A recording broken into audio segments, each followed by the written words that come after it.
What's up, guys? We have two legendary duelists, Duels from the Deep. I am really bad at names, and Duels from the Deep really threw me off for the set name for this particular set.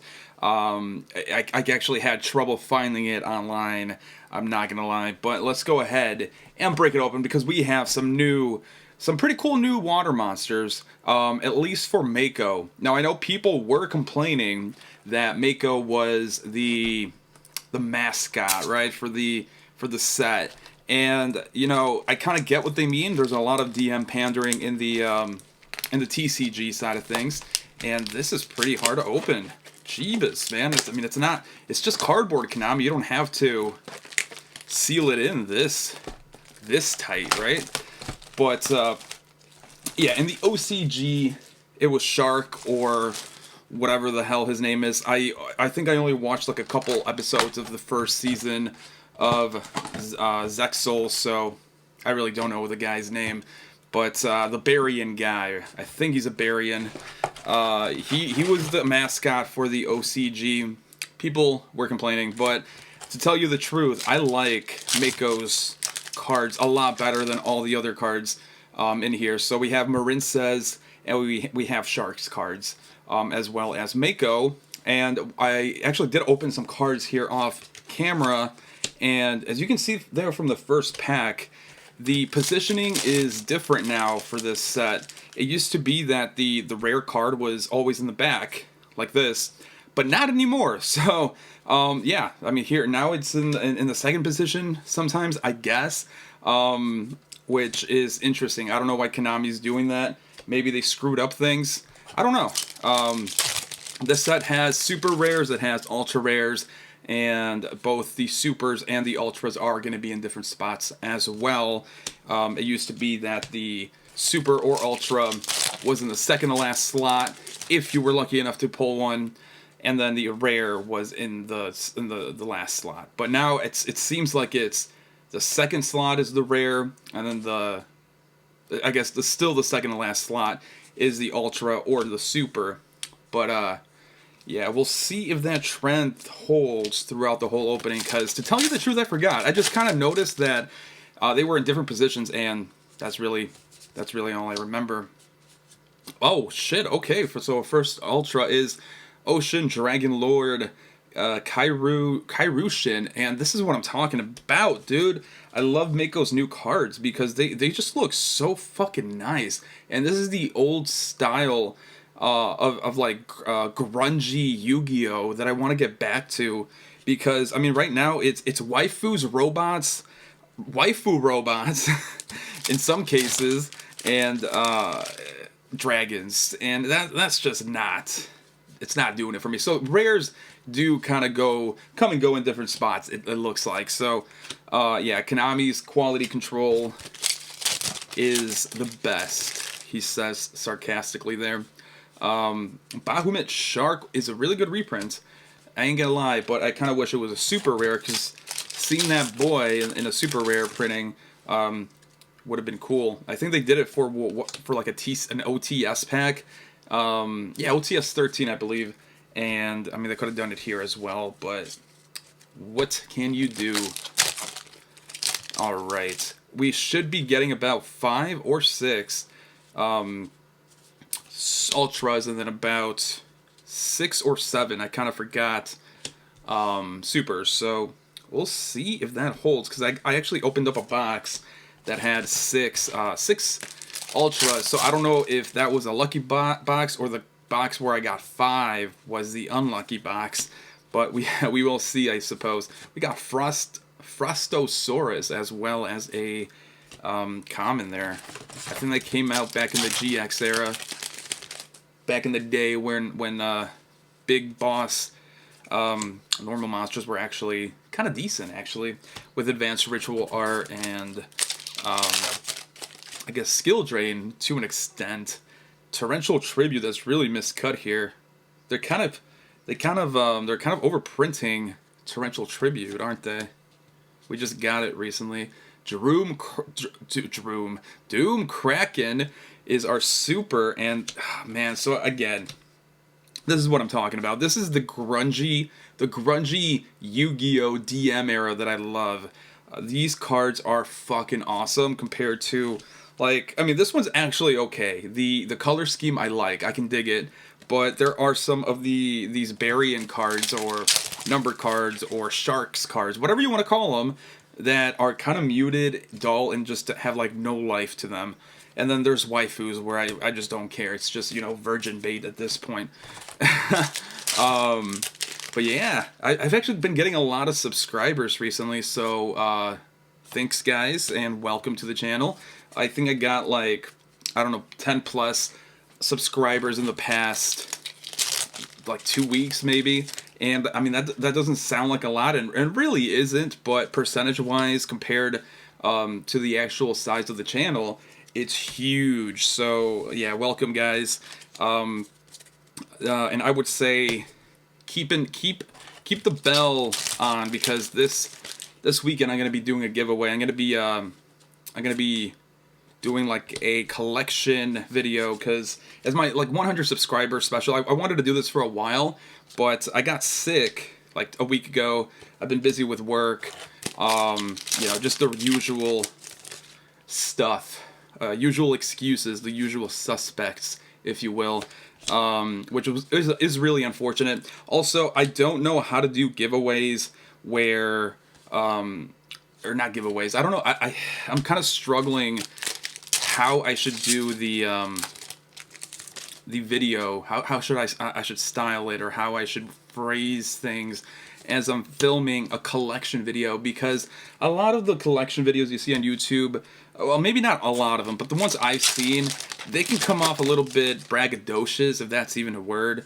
And I mean, dude, everyone's going through, mostly everyone is going through hard times like right now, with inflation, gas prices, and all that stuff. And to have braggadocious videos on the internet, at least on my channel, is something I do not plan on doing. But yeah, so we got an ultra rare here, Fish Sonar, which I think is one of the more expensive ultras that we're actually going to read, because I haven't been reading these. Oh no.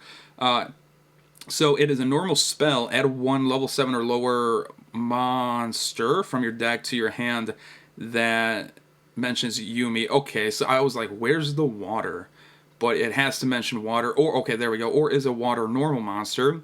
Then if Yuumi is on the field, you can special summon one water normal monster from your deck. You can only activate one Fish Sonar per turn. So it does support the normies, it does support the Umis, and it has a pretty dope looking artwork actually with the foil there.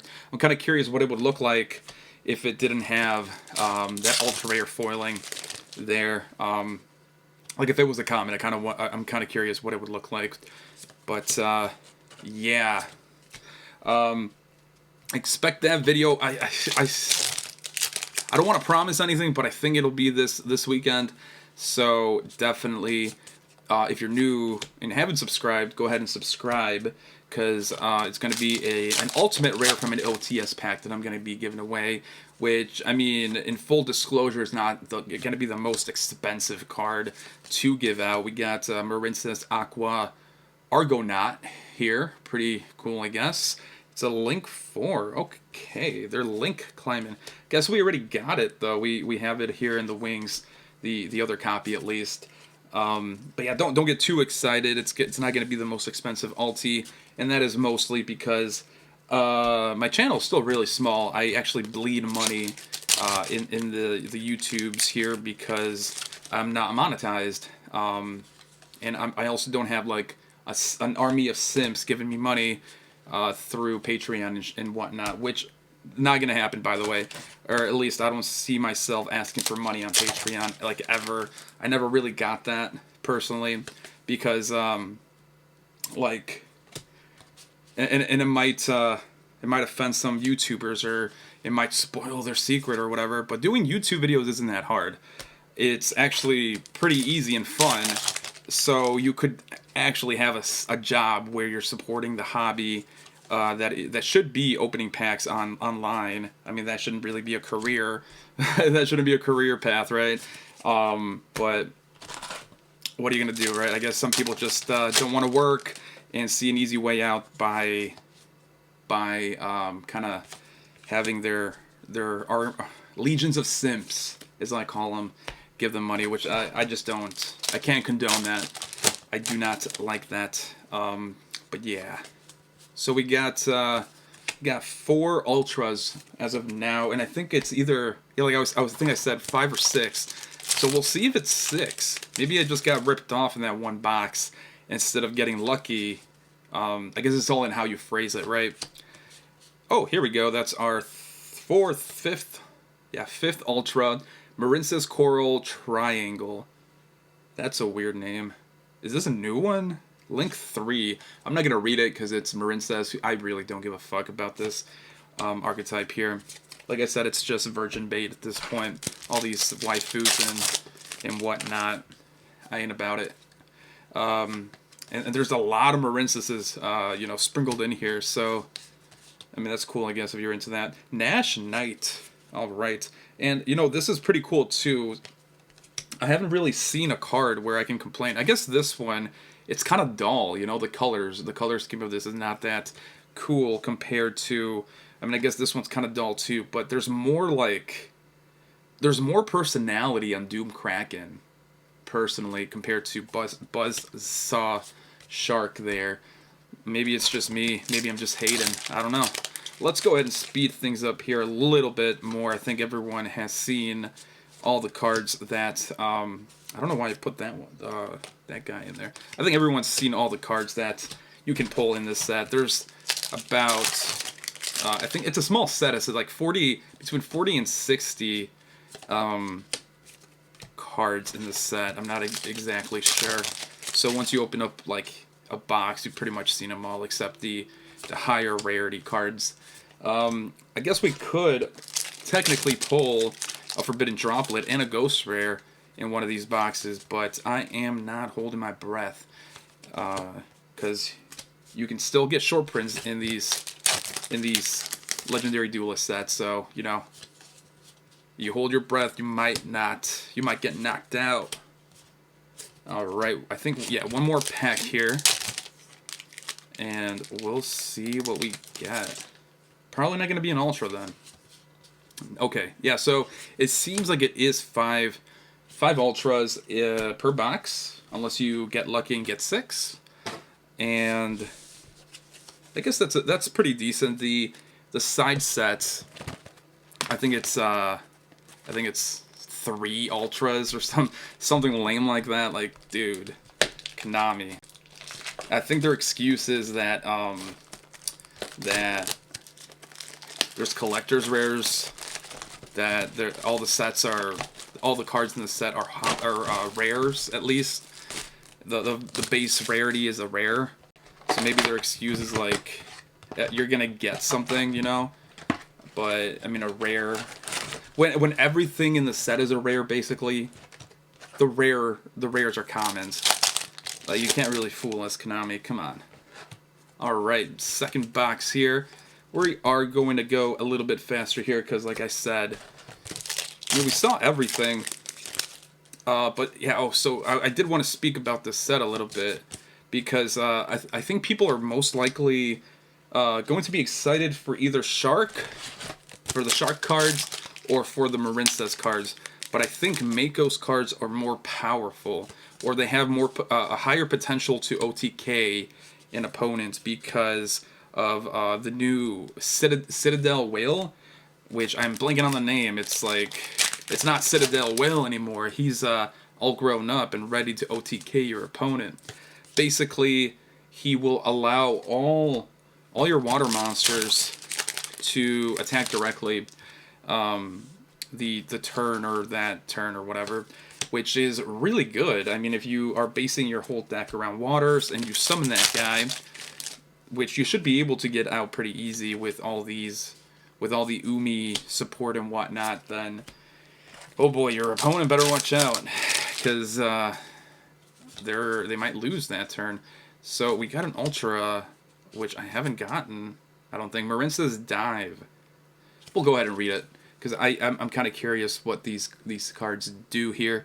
Activate one of the following effects for the rest of this turn. After this card resolves, you cannot special summon monsters except water monsters, which all Marinces monsters are, so that restriction really isn't that harsh. And I do like that restriction too, because a lot of I think a lot of the more powerful archetypes, it's not necessarily because they're overpowered or they're abusing overpowered cards.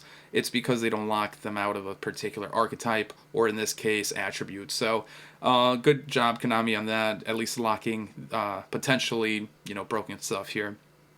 So effect number 1, target one non-link Marinces monster in your graveyard, special summon it. If Marinces Battle Ocean is in your field zone, special summon one Marinces monster from your deck. You can only activate one Marinces dive per turn. So, I mean, it's actually pretty decent. It is not a quick play, I thought it was, but it is pretty decent. Not the best. Well, maybe it is. I don't know how Marinces work. It doesn't seem like it's, like, broken or anything. Crystal Shark. See, this is kind of muted to me. I don't really dig it, personally. So it seems like all of... No, yeah. I was going to say all of Shark's cards are fish, and then all of Mako's cards are aqua, and then Marinces are cybers, but I don't think that's the case here. Alright. Make sure you guys do leave a like as well, because that helps out. I've been seeing a lot more engagement in the channel too, which I love, dude. I like talking to you guys, seeing your perspectives and stuff. It does kind of seem like you guys, or people in the that watch my stuff, have a really good sense of humor and understand that. I mean, I'm taking the piss when I say virgins, waifus are virgin bait or whatever. It's kind of a half truth, because I do think there's a lot of simping, I guess, for non-existent girls. Like, that's like the worst kind of simping.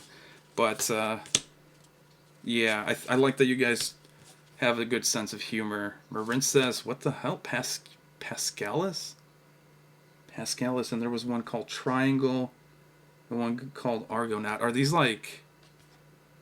No, Wonder Heart. I was gonna say, is it like a math-based pun on all of their names or something? But we got another Marinces. It seems like these Marinces are not hard to get. Another Triangle there. So that's either good or bad. I'm not sure. I guess it depends on what the community really is looking to play from this set. Which I personally, like I said, I like Mako's cards more, but I don't think those are going to be the most popular across the community, because I mean, I don't know. I don't think people are that excited for Mako's cards, to be honest. Could be wrong. Let me know in the comments. Are you more which archetype in the set are you more excited to play? Because that's what I'm talking about. Look at that card, grungy, but also has a lot of life to it. Has some color. All right, I'm not actually counting how many ultras I've been pulling here. I'm also kind of curious, because I'm not following the price trends for the set. So I'm kind of curious how much Forbidden Droplet and the Ghost Rare are. I'm also very curious to see if the Ghost Rares are coming in damaged, because they probably are. I mean, we're seeing... I mean, it's not that bad, this set, compared to other sets, but I mean, it's also not the best still, quality-wise. I think Ghost from the Past, the second Haunting, was pretty decent. See, this one was very damaged there, the corner there. I think it was pretty decent, but then again, some people were saying that it wasn't that good. We got Mega Fortress Whale, which is a new Citadel Whale, or... Actually, wasn't Mega Fortress a ritual monster? Yeah, right, originally? But this is the OTK enabler, and whoa, that's a little too close there. But, so let's read the effect. If Umi is on the field, you can activate this effect. Your water monsters can attack directly this turn. During your opponent's battle phase, quick effect, you can target one face-up monster your opponent controls, destroy it. Your opponent's battle phase, really? I mean, it is a quick effect, but it can only be activated in their battle phase. If this card on the field is destroyed by battle or card effect, you can either add to your hand or special summon one water warrior monster from your deck, or graveyard, you can only activate one effect of Mega Fortress Whale once per turn. So, the only really good effect, and the only effect that you're probably going to be using or trying to abuse to kill your opponent, is the attacking directly stuff. And I dig it, because I think you can swarm the field somewhat relatively easy with the water attributes, and then, yeah, try to OTK your opponent. And if you can't, I guess you could. We got a Marinces Spring Girl. Okay. I guess you could also lock your opponent out slightly with the new 𝗦𝗦𝗧𝗏, or whatever this guy's name is, because he locks your opponent out of monsters that aren't water attributes, so that's pretty decent. But I mean, your whole goal is to OTK your opponent with the new Fortress Whale card in there, yeah, that we got there. So, yep. All right, we're cutting it close here. Let's see. It's been a very hard time opening packs for me recently, because I feel like I've been getting extremely bad luck, and it could be that the allocations are just really funky, but yeah, it's been kind of a bummer on my side. I haven't been getting lucky at all. So, but I have seen some people getting extremely lucky as recently. So, I mean, kudos to you guys. Great polls. I've seen some stuff on Reddit. I've seen some stuff on Instagram and all that stuff. So good job to those, or not good job, but like congrats to the people that are pulling the goods here. We got Abyss Shark, which kind of looks dope actually. So let's go ahead and read the effect, because I'm kind of curious. It's very long. If this card is used for the Xyz summon of a number monster, it can be treated as a level 3 or 4, which I think is kind of what Shark's cards are needing or kind of want. If all monsters you control are water, min 1, you can special summon this card from your hand, and if you do, add one level 3, 4, or 5 fish monsters from your deck to your hand, except Abyss Shark. For the rest of this turn, you cannot special summon monsters except water monsters. Also, double the first damage inflicted to your opponent this turn by your number monsters battling another monster. That's pretty decent. You can use this effect of Abyss Shark once per turn. So they went the other route for Shark, it seems like, where with Mako you swing over, or swing past your opponent's monsters. It seems like with Shark's cards, they are enabling you to just kind of double the damage and swing over the opponent's monsters, which is pretty interesting. Maybe the Marinces have another kind of like an OTK enabler as well that I'm not familiar with, which is kind of cool. I mean, actually, that would be a more interesting theme for a Duelist pack, just like Duelist pack OTK or something. That would be pretty dope. 𝗦𝗦𝗣𝗏𝗔𝗟. Shark. Baby shark, doo doo doo doo doo. Baryon Shark, doo doo doo doo. Yeah, so he does look pretty dope, I guess, but I just don't know. Isn't his name Reginald or something like that in the not the TCG, in the dub? Ooh, 7th Ascension. What the hell is that? Yo, that card actually kind of looks cool. So if this take one card from your deck, either a Baryon spell trap or a rank up magic quick play spell, or a 7th spell trap, except 7th Ascension, and either add it to your hand or place it on the top of your deck. If your opponent controls a monster, special summon from your extra deck. Special summon from your extra deck, you can banish this card from your graveyard and send one rank up magic spell trap from your hand to the graveyard. This effect becomes that spell's effect. When this card is activated, you can only use each effect of this card once per turn. That's pretty interesting. That is pretty interesting. Cool. Alright, last pack. Can we get the Ghost Rare? Probably not. Marinces Sleepy Maiden, and we're not ending it with a holo, guys. Oh no. But that's the video. Make sure you guys leave a like, comment, and subscribe. I'll try to upload the giveaway video this weekend, so just please look out for that. And yeah, we'll catch you guys in the next one.